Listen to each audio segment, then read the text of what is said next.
Good morning, Sir Paul and Chris Pao. OFW Taiwan po.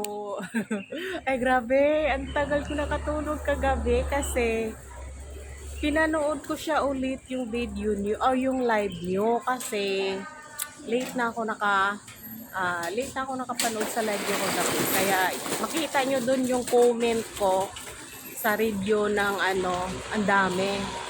Kasi late na ako nakapanood eh. Kaya nireview ko siya ulit. Ngayon, mayroon pala akong comment doon.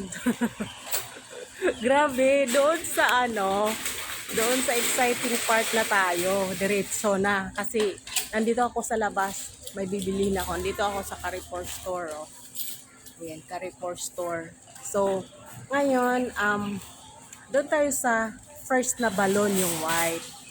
Alam mo yung feeling na, alam ko Sir Paul, sorry ito sasabihin ko sa'yo.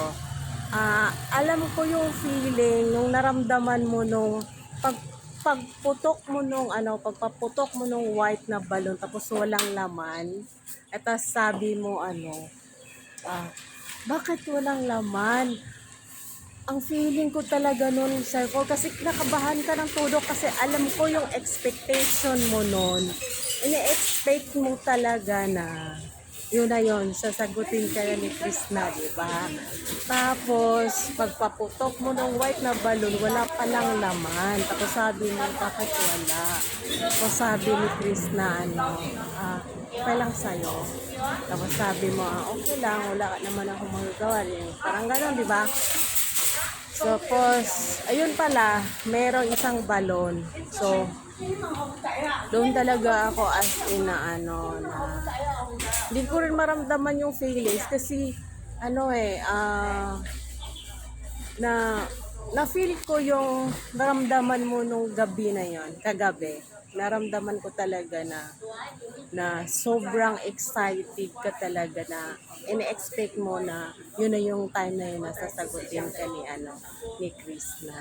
At saka para naman kay Krishna din, naramdaman ko rin yung exciting na parang ito, sasagutin ko na to. Kasi naramdaman ko, alam ko yun eh, kasi babae ako. Ang sarap din sa feelings nung parang i-surprise mo din minsan yung yung mamahalin mo, diba? Yung sasagutin mo, parang gano'n. Sobrang nakaka-inspired kayo. Kaya maraming salamat na marami kayong nai-inspired ng mga OFW na katulad ko. Thank you, Chris Pa. Mua, chup chup. Sana magkikita tayo soon. Magbabakasyon pa naman ako dyan sa Pinas ngayong siguro mga July. Okay. Bye-bye. Alis na ako. Bye. Thank you for watching.